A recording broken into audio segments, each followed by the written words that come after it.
So Ron, man, it is so good that you're here. It's been, God, more than a minute. It feels like a decade or so, but I know it hadn't been that long. But look, great things are happening for you. CEO of the year for North Carolina. Yeah.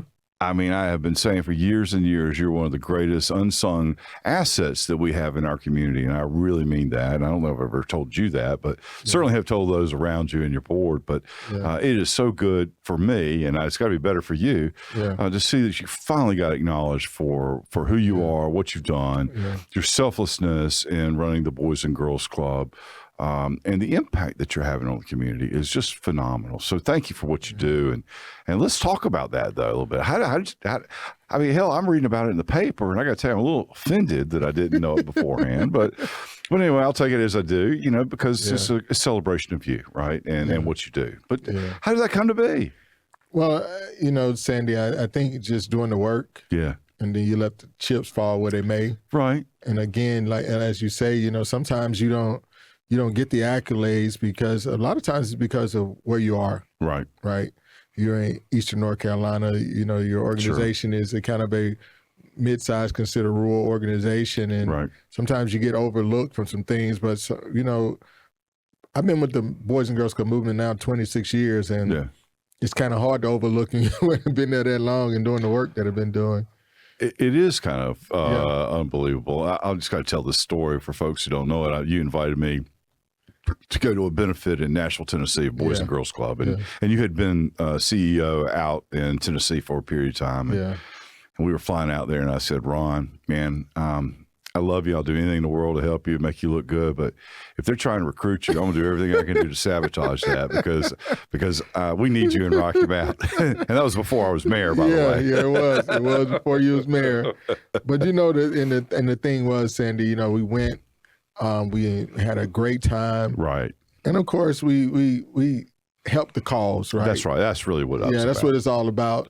But it just shows the bandwidth of Boys and Girls Club. Of course, we're not only nationwide, but we also in some other countries as well. But the work has to be done. And if we do more of the work that we're doing here in the Twin Counties across the country, in our country would be a better place. There's no doubt about it. Yeah. No doubt about that. And the impact that you're having on kids and, it's wonderful, so thank you for that. Thank you. But, talk a little bit about your philosophy. Talk a little bit about your organization, how you build it. And I know this is going to be a hard interview because you're not going to want to talk about it. And I'm just going to have to keep asking these questions. And you can answer yes, no, all you want, but it's just going to be a long interview if you do that. So tell us a little bit about, your philosophy and what is it that you look for in trying to develop kids and trying to find the talent to help develop kids? So the first thing is I tell staff all the time, I said, when you make decisions with kids in mind first, 90% of the time, 99% of the time, you're going to make the right decision. Right. But when you start selfishly putting yourself in place of what the kids should be when you're making these decisions, that's when you start messing up. And that's kind of been my philosophy is, okay, how will it benefit kids in this decision? Yeah. Okay. How will it benefit the parents of the kids in this decision?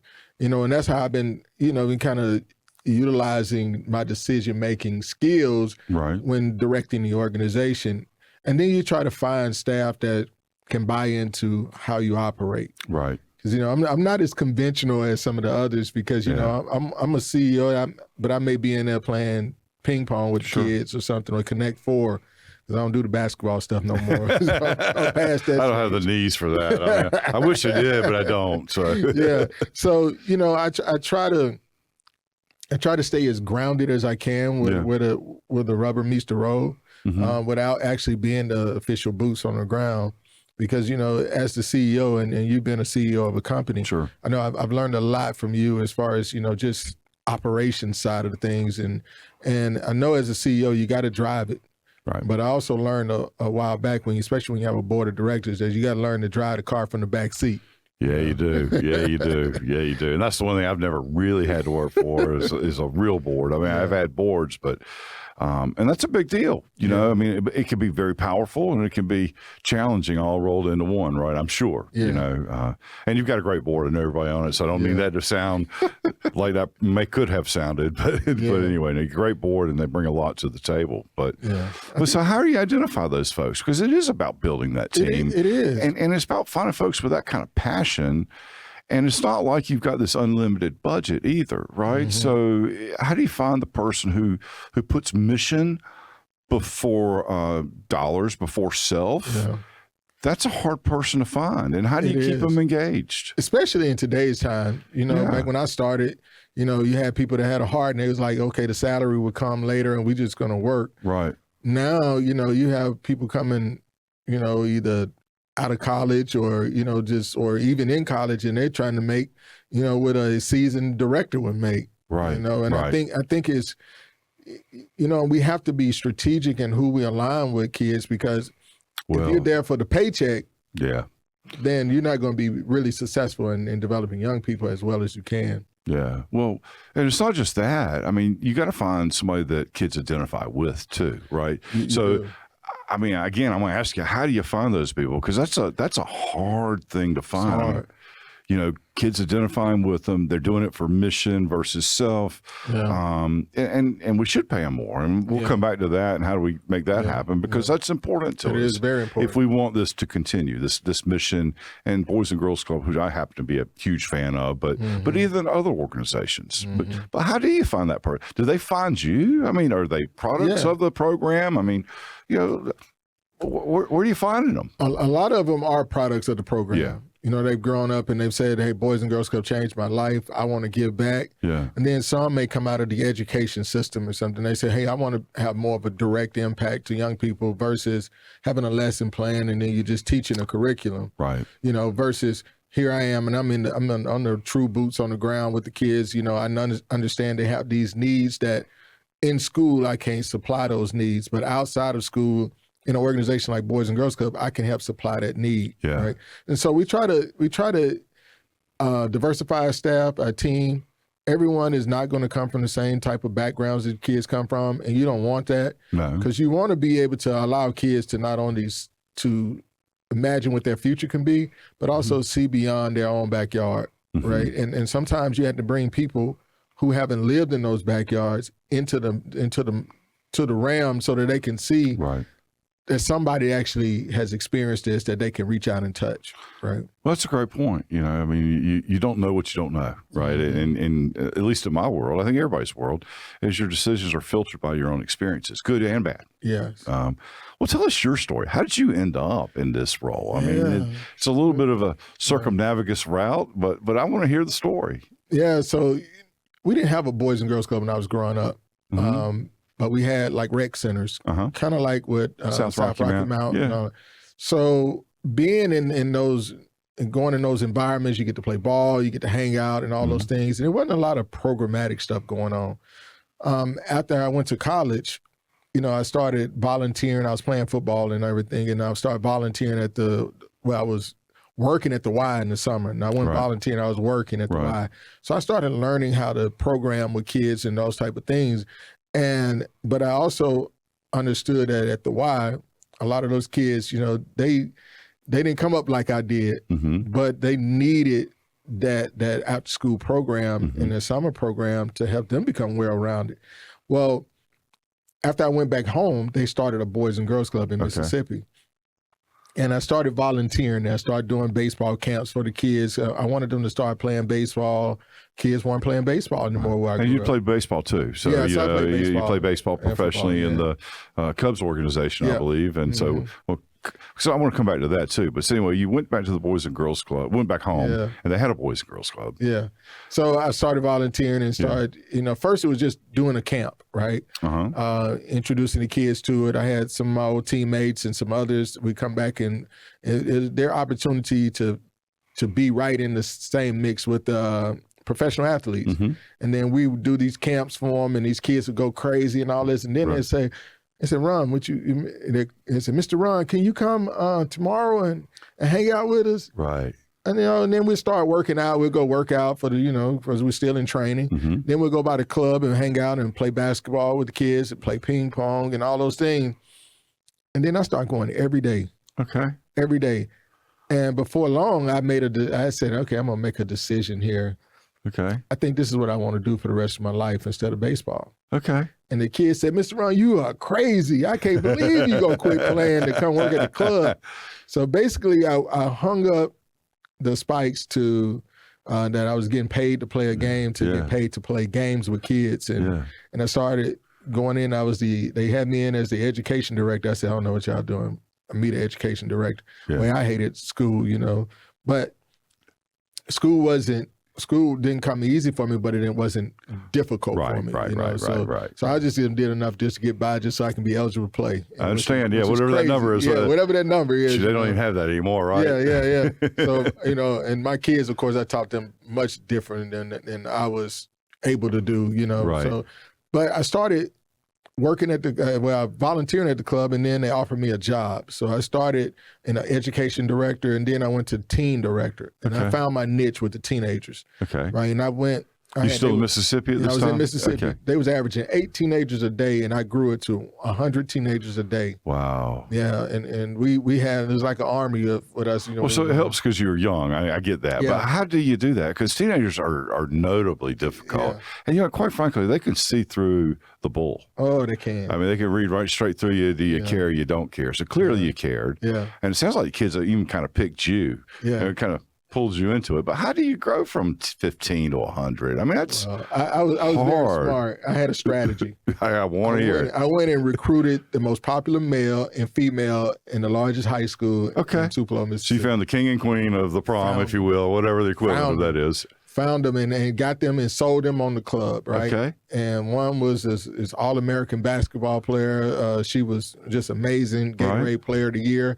And the other one was Mr. Football and all this kind of stuff. And so everybody flocked around him. And the guy, he was from the area where the club was located. Okay. So everybody would come. And before I knew it, I had so many kids there, I couldn't even program in the space anymore. I had to be creative. We would program in the park. We would go to different places because we just had too many for the building. And the CEO at the time, he looked at me, he said, man, listen, I can't keep you in this role. I said, okay. He said, you're now the new club director at the facility. I was like, huh? I didn't even apply for it. He just gave me the job.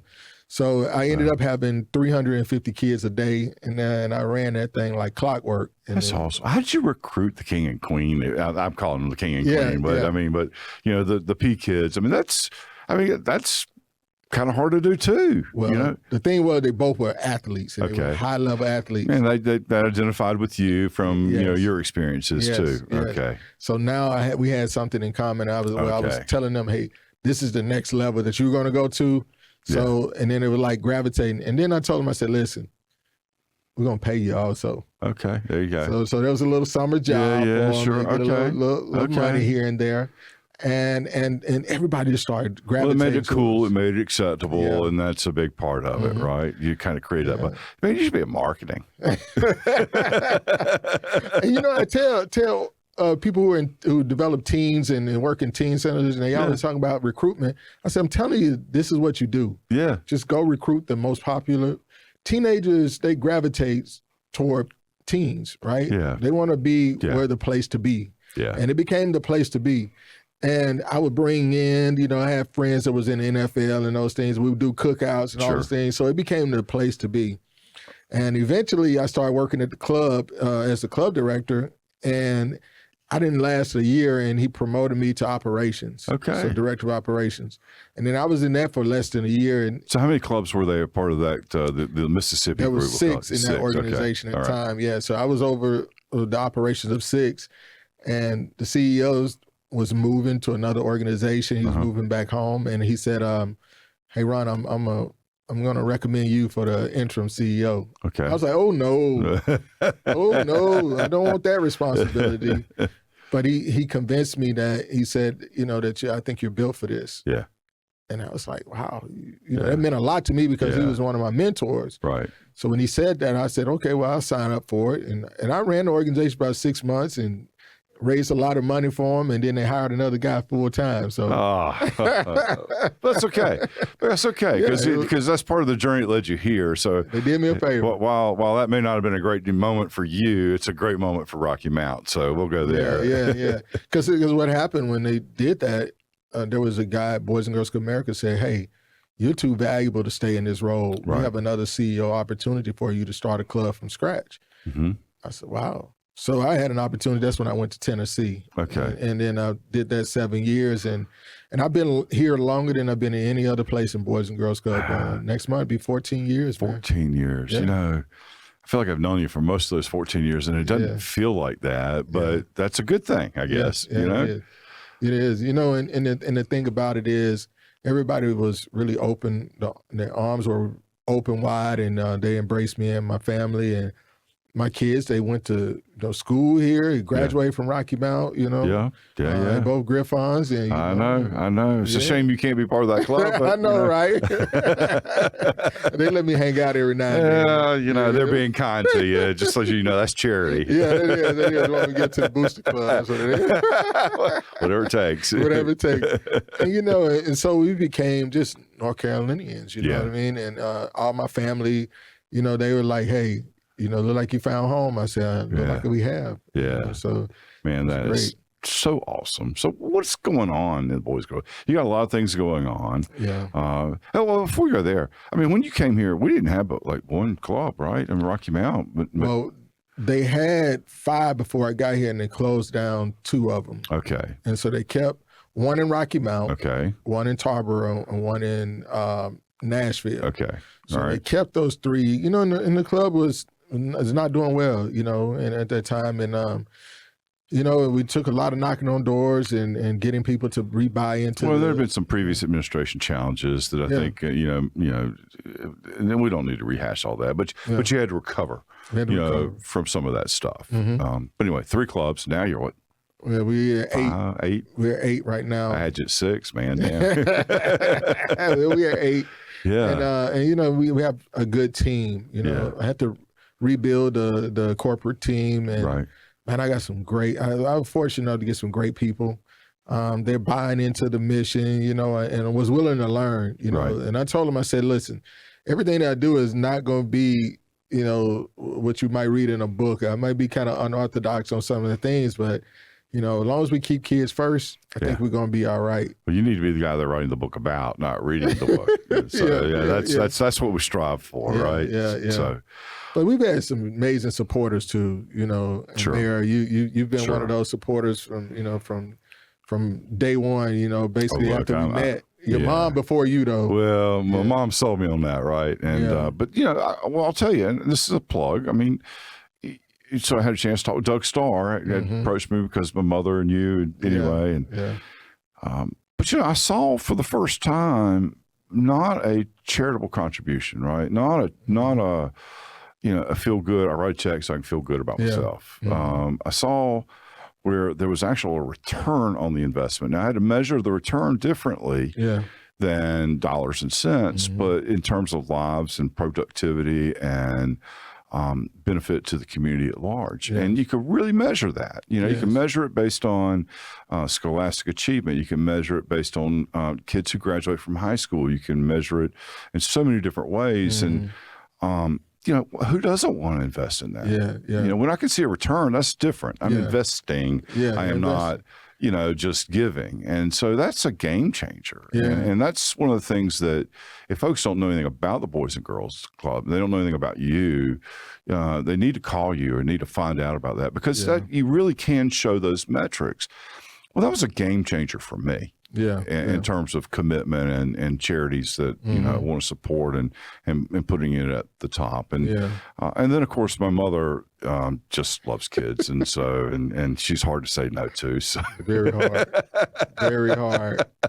I've just got to the point I'm no longer scared of her, but I still don't want to say no to her. It's her spirit, and of course I won this award called the Blue Spirit Award, but I tell you she embodies that blue spirit just as much as I do when it comes down to understanding what Boys and Girls Club can do for young people in a community, right? It's not something, going back to what you just said, it's not something that you read in a book, but it's something that they write books about. That's right. Right. That's right. And, and one of the things that really drove me, and I'm just using your mom for an example, but some of our other investors also, is that not having kids who are part of the club, right. her kids are grown, but thinking so much about the kids that we're serving that they're willing to invest at a high level in order to make sure that we are, because I always tell our staff, I said, if you can't measure it, don't matter. That's right.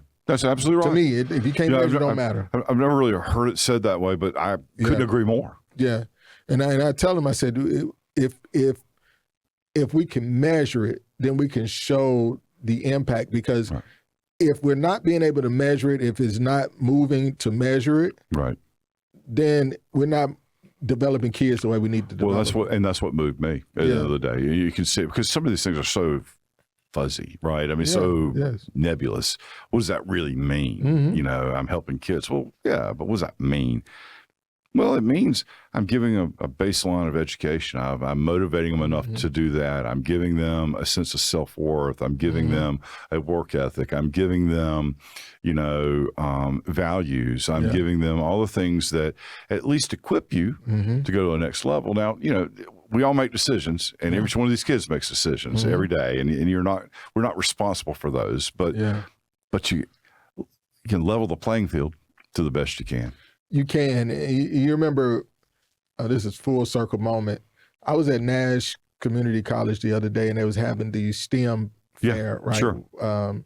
And the kids were in there competing with the STEP thing. And one of those young ladies came up, and they were working on this. They had this invention that they did, and she said, "Yeah, we're using this Raspberry Pi." Mm-hmm. Yeah. Oh, wow. See, it's a full circle moment. Now, this was just the other day, and this was like, 6 years ago, 7 years ago, we were talking about that. And they're using it, right? Yeah. And I'm sitting here and I'm saying to myself, and what makes it a full circle moment, we were talking about this and saying, if you can just get this stuff in these kids' hands, it's amazing what they can do with it, right? Yeah. And so when I think about it, I say, okay, we want kids to be on track to graduate from high school with a plan for the future. Well, that plan for the future is to grow up to be productive, responsible, and caring citizens to me. Mm-hmm. Now, what profession you go in, what field you go in, that's going to be the difference. That's right? So whatever that path is, we just want to make sure that you are on path, we can help you get over any roadblocks around it, give you any information that you may need in order for you to be that productive, responsible, and caring citizen. Right. Because we know that's a game changer. Because you were saying to me that night, you said, if we expose them to it, if we give them the right tools, it's amazing what they can become, right? Right. And I'm like, let's do it. Yeah. Right? Let's do it. And that's what we've been trying to do. And I think that's the thing that people have gravitated to our organization about, is that we've been innovative. We don't just think inside the box. We unbox kids and unbox our organization and say, okay, this is what we can be for our organization. We don't have to be in Atlanta. We don't have to be in Raleigh. We're right here in the Twin Counties, and we're going to make it happen. Yep. And not only that, the community has a responsibility, I think, to try to provide that same environment and atmosphere. And but just to catch folks up, the Raspberry Pi comment, I had the opportunity to go to Oxford, England, for a course, and we were talking about kids in the slums of Mumbai and how they were using Raspberry Pi and created this entrepreneurial world, literally pulling stuff off the trash heap, and creating brick ovens and stuff to be able to sell and being able to elevate themselves and wow, I didn't think that it would happen in 6. I mean, certainly. I know, right? Man. I know, right? Yeah, and I blew her mind because I knew about it, and she was like, "Oh, you know what this is?" Yeah. Yes, I do. Yes, I do. And I'm sitting here going, "Wow, that's awesome!" Yeah. Well, let's talk about. We only have about 4 or 5 minutes left, but I want to talk about how do we expand this mission? How do we, now that we've got this world-class CEO and the world now knows it and recognizes it, and certifiable with an award.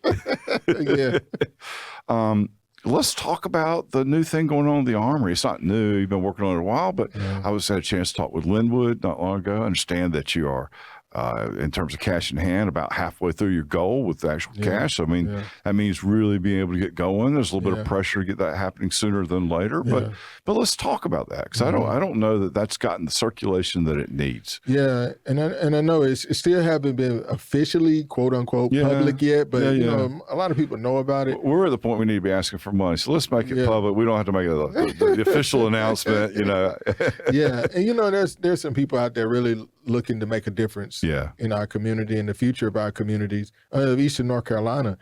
And you can do that through this facility. That's right. I mean, it is a life and workforce readiness facility for teenagers. When I started with teens, if I would have had the resources that this facility is going to have, they probably would have had to drag me out of the teen center, right? Right. Because of all the opportunities that it's going to present for them, right? And when you think about the workforce and the opportunities, they're going to be kids that are going to be, you know, there's those gaps between being employable and employed, right? Right. So if we can close that gap and we can get kids on those pathways so they can be employable, and some of these opportunities that these companies are offering that are high-paid jobs, now we're looking at a tax base that increases. Right. So now we talk about, you know, you want your schools to be better, you want your roads to be better, and all those things. Well, if we have our median income increases, now we have more tax base grows along with the median income. Let's see. Now you're talking ecosystems and all that kind of stuff, and we really have run out of time. But you know, so just to bring it full circle, is that not full circle, but at least to illustrate it better. You know, we're taking the old National Guard Armory on Raleigh Road. Boys and Girls Club now has it, and you're going to make that a readiness center. So you're going to take the Boys and Girls Club programming to a next level to even create some skills and some opportunities. And so what I'd like to encourage people to do is, now that we have a winning team, and I've known that forever, but we have a winning team in our programming here in Rocky Mountain, Nash, and Edgecombe County. And we have we're trying to expand the programming to really be able to equip folks who may not want to go to college, but still have them ready to be able to make a reasonable, a good wage, and with some career advancement opportunity. And we have that right here, and we just need to sign up. And so everybody needs to call Ron and team and find out about how to invest in the Boys and Girls Club, the metrics of success that you guys use to measure, and then some of the things that you're doing here in Rocky Mountain and the community at large that are impactful to us all, for all the reasons you've said and more. And it's a shame we only have 30 minutes, but you know, look, man, I love you. I love what you're doing. I love the team that you've assembled, and thank you so much for all that you're doing. And congratulations on your award. Thank you. But you've always been a rock star. Like I said, I was trying to thwart any kind of movement when we went to Nashville. I didn't mean that ugly. I didn't want to do anything to hurt you, but I want to benefit us. So. I knew it. But I appreciate everything you've done, not only for our organization, but for our community as well. Yeah. Appreciate you.